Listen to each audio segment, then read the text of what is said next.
จิตทั้งหลายตอนที่อยู่ในกายมนุษย์กับตอนที่จิตออกมาจากความเป็นมนุษย์ออกมาจากร่างกายแล้วจิตทั้งหลาย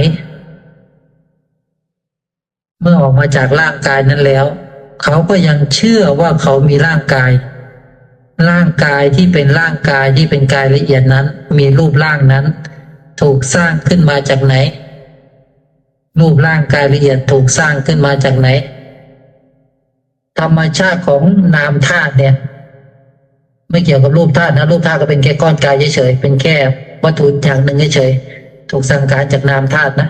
ทีนี้ตัวนามธาตุเนี่ยเมื่อมันออกมาจากร่างกายแล้วมันไม่ควรมีรูปร่างแต่มันมีสัญญาบันทึกไว้อยู่แต่มันไม่สามารถปั้นเป็นรูปร่างได้มันต้องอาศัยมโนภาพสร้างขึ้นมาตัวความคิดมันจะสร้างเสียงตัวมโนภาพจะสร้างเป็นภาพรูปร่างเราทั้งความคิดและมโนภาพก็ดึงมาจากตัวสัญญาณนั่นแหละเพราะตัวสัญญาเป็นตัวบันทึกเมมโมรีทีนี้อารมณ์มันก็เกิดตามมามันก็ดึงมาจากไหนก็ดึงมาจากสัญญาอีกเหมือนกันและก็อาศัยความคิดนึกนั้นอีกเสริมกันด้วยทำให้มันเกิดการแปรปรวนแห่งอารมณ์นั้นได้อีกเป็นรูปแห่งกายละเอียดนั่นเองอาการที่รับรู้นั้นเป็นตัววิญญาณเป็นตัวที่ทำหน้าที่รู้มันก็รู้เหมือนเดิมมันจะอยู่ในกายมนุษย์หรือจะออกมาจากกายมนุษย์มันก็มีอาการรับรู้เหมือนเดิมมันทั้งหมดนี้มันทำงานของมันแบบนี้มีรูปร่างรูปลักษณ์เหมือนเดิมมันก็ทำงานตามสัญญามันทีนี้ขณะที่มันติดอยู่ในตรงนั้นสมมติว่าขับรถอยู่ตายในขณะขับรถมันก็ขับรถอยู่เหมือนเดิมเป็นภาพว่ามันขับรถอยู่อย่างนั้นแหละขับอยู่อย่างนั้นในสัญญาเดิมว่ามันกำลังจะเดินทางไปไหนก็ขับอยู่ตรงนั้นแหละขับเดินทางอยู่ตรงนั้นแล้วยังเข้าใจว่าตัวเองยังไม่ตายด้วยนะเพราะเหตุใดมันยังมีครบทุกอย่างมันยังรับรู้ได้อยู่เหมือนเดิมยังมีภาพให้เห็นอยู่มีเสียงคิดได้ด้วยมีความทรงจำว่าเรื่องราวมันกำลังขับรถอยู่กับฉันกำลังขับรถอยู่ทุกอย่างยังยึดว่ามีอยู่จริงๆเป็นอยู่จริงๆทุกอย่างทำงานเหมือนเดิมคำถามคือแล้วเมื่อไหร่เขาจะออกจากตรงนี้ออกจากตรงนี้เมื่อไหร่เพราะเหตุใดเขาถึงออกจากตรงนี้ได้เพราะอะไรเขาจะเปลี่ยนจากการขับรถเนี้ยไปเป็นรูปแบบอื่นด้วยเหตุใดพูดถึงลักษณะแห่งจิตที่กำลังเสวยความยึดมั่นถือมั่นตรงนั้น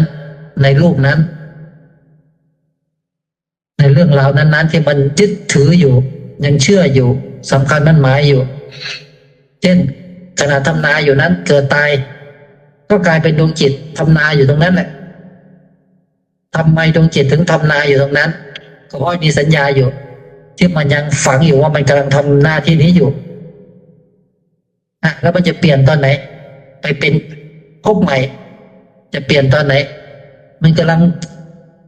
เสวยอาการนี้อยู่ไม่เห็นเหรอเสวยอาการที่มันทรงจำอยู่เนี่ยเช่นตั้งใจไปทำนาเดี๋ยวให้มันเสร็จเลยวันนี้ทำให้มันเสร็จเพราะว่าตายพอดีพอตายปุ๊บสัญญาเนี่ยมันต้องทำนาให้มันเสร็จเนื่องไว้พอทำนาก็มันอยู่งั้นแหละแต่มันไม่รู้ว่ามันตายหรอกมันก็ทำนามันอยู่งั้นมันยังไม่เสร็จไงทำยังไงก็ไม่เสร็จมันทำอยู่นะมันกลายเป็นมิติที่ค้างอยู่ตรงนั้นเป็นมิติแห่งการทำนาอยู่งั้นเป็นรูปร่างรูปลักษณ์ทำนาอยู่งั้น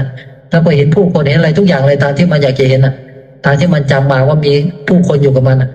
มันก็ทำนาอยู่งั้นมันจะเปลี่ยนภพตรงนี้ออกไปเป็นภพอื่นได้ยังไงพวกเราตอนนี้เรานึกตอนนี้เรากำลังกินก๋วยเตี๋ยวเราจะเปลี่ยนจากความรู้สึกอยากกินก๋วยเตี๋ยวตอนไหนเมื่อมีความคิดใหม่เกิดขึ้นมาความคิดเก่าก็จะสลายไปถูกไหมเมื่อมันเริ่มปรุงแต่งสิ่งใหม่ขึ้นมาสิ่งปรุงแต่งสิ่งเก่ากำลังมันอ่อนลงจนมันคลายออกจากความรู้สึกตรงนั้นแล้วมันก็มีความคิดใหม่ปรุงขึ้นมาว่าเฮ้ยต้องกลับไปดูแลลูกกลับไปดูแลแม่ป่วยอยู่เป็นต้นมันมีความคิดแบบนี้ปรุงขึ้นมาเนื่องด้วยว่าเป็นพันธสัญญาที่มันฝังอยู่ในจิตที่มันตั้งมาว่าหน้าที่ก็ต้องทำนา และต้องกลับไปดูแม่ที่ป่วยในขณะนั้นสัญญาณนั้นมันยังค้างอยู่ตรงที่ต้องทำนาให้เสร็จยังมีเวลาขณะนั้นดวงจิตมันก็ยังคงทำหน้าที่ทำนาอยู่อย่างนั้นค้างอยู่ตรงนั้นระยะเวลาจะมากจะน้อยขึ้นอยู่กับกำลังที่มันตั้งอยู่ตรงนั้นว่ามันจะทำให้เสร็จยังไงมีกำลังแค่ไหนที่มันตั้งตรงนั้นทีนี้พอมันทำไปสักพักหนึ่งกำลังตัวนี้มันเริ่มคลายออกเพราะมันรู้ว่ามันทำอยู่เพราะมันรู้สึกว่ามันทำใกล้เสร็จแล้วมันจะรู้ได้ตามกำลังที่มันตั้งมาอย่างนั้นคลายลงสัญญาตัวใหม่ความคิดตัวใหม่โผล่ขึ้นมาคือต้องไปดูแลแม่มันจะเกิดเป็นภาพขึ้นมาว่ามันรีบกลับไปถึงบ้านดูแลแม่ต่อแม่ก็ป่วยอยู่ดูแลแม่เหมือนกับคนธรรมดาเลยเป็นสัญญาตรงนั้นเกิดขึ้นมานี่คือภพใหม่ขึ้นมาอีกเป็นภพแห่งการไปทำหน้าที่ตรงนี้จนกำลังตัวนี้มันอ่อนแรงลงมันเกิดความรู้สึกเป็นสัญญาตัวใหม่ขึ้นมาอีกถึงความรู้สึกว่าเคยไปทำร้ายเขาเคยทำผิดมาในเขตวัดทำร้ายเขาในเขตวัดเคยประมาทพระด้วยเกิดความรุ่มร้อนขึ้นมาดิ่งลงหม้อนรกนี่คือลักษณะการเปลี่ยนภพมันเปลี่ยนภพโดยธรรมชาติของมันคลายกำลังลงมาเข้าใจไหมเนี่ยการทำงานของจิตส่วนเรื่องการเป็นลื้อเนี่ยเป็นเรื่องนึงง่ายๆไม่ใช่เรื่องยากอะไรอันนี้พูดถึงวิถีจิตที่มันเปลี่ยนภพมันเปลี่ยนยังไงพอสุดท้าย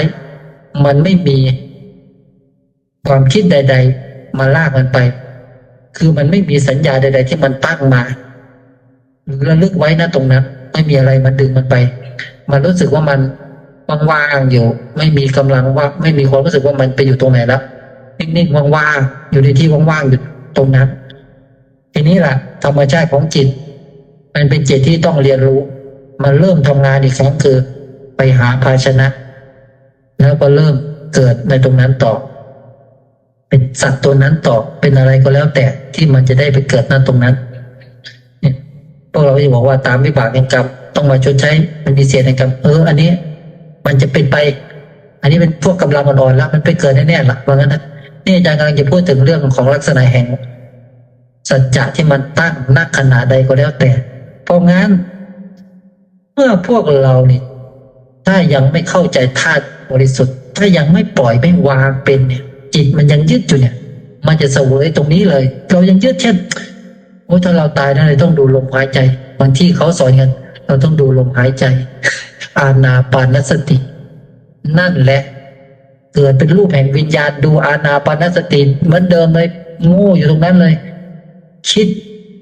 แต่ไม่รู้ว่าคิดแล้วก็จดจำว่าต้องคิดแบบนี้แล้วก็อยู่ตรงนั้นแหละอยู่กับลมนั่นแหละ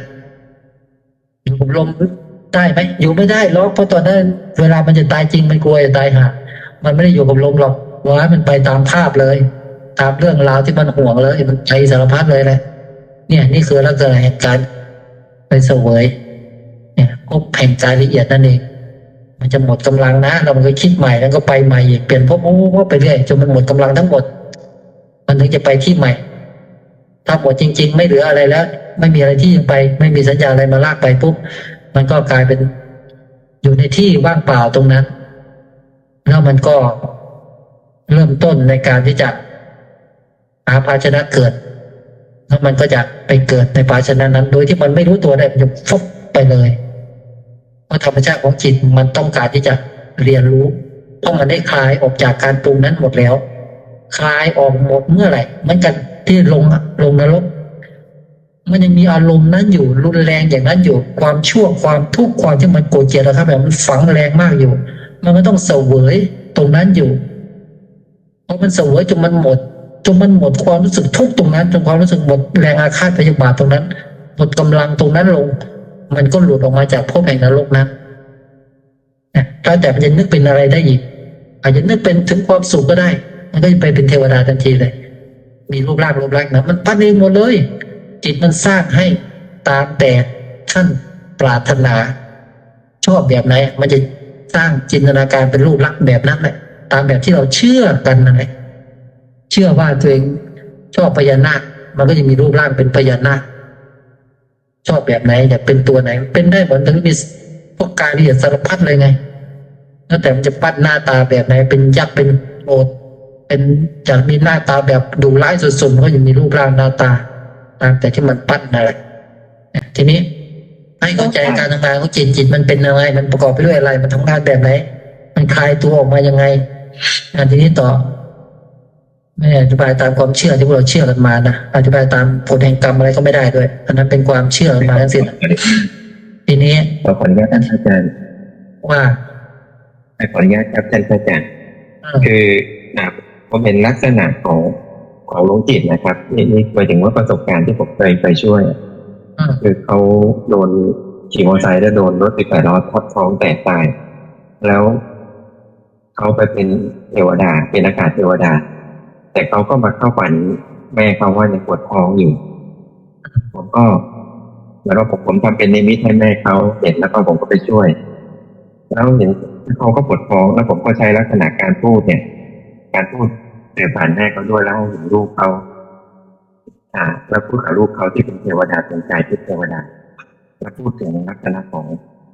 อาการปวดมันเกิดจากสัญญาณที่ไปบันทึกจำขณะที่ตายตอนนี้เปลี่ยนภาชนะใหม่เป็นเทวดาแล้วคือขณะที่พูดจริงๆแล้วก็คือเป็นการปรุงแต่งที่สลายสัญญาคือหมายถึงว่าเปลี่ยนการปรุงแต่งจากปรุงแต่งเรื่องนึงไปปรุงแต่งอีกเรื่องหนึ่งเราให้ค่าความหมายที่เป็นการปรุงแต่งที่เป็นลักษณะปัจจุบันว่าตอนนี้เปลี่ยนภาชนะใหม่แล้วทิ้งภาชนะเก่าซึ่งไม่สามารถเปลี่ยนย้อนกลับไปเป็นกายมนุษย์ได้เนี่ยให้ไปอยู่ปัจจุบันที่เป็นกายทิพย์เทวดาเนี่ยเมื่อตอนนี้เราอยู่กับปัจจุบันเนี่ยสิ่งที่ผ่านไปแล้วไม่สามารถไปคืนไปได้แต่ปัจจุบันนี้เราเป็นกายทิพย์เทวดาเนี่ยหมายถึงว่าเขาทิ้งสัญญาเดิมทิ้งการปรุงแต่งเดิมแล้วไปอยู่ในปัจจุบันที่เป็นการปรุงแต่งเทวดาที่อยู่ต่อหน้าแม่เขาเนี่ยนี่แล้วที่ผมพูดอยู่เรื่อยเนี่ยแล้วแสงสว่างของกายทิพย์เทวดานี่ก็สว่างจ้าพอเขาทิ้งหมดปุ๊บเนี่ยมันสลายสัญญาหมดปุ๊บเนี่ยมันก็สว่างจ้าเป็นกายทิพย์เทวดาที่สมบูรณ์นะครับท่านอาจารย์ตรงนี้ผมไม่สามารถอธิบายได้แต่ว่า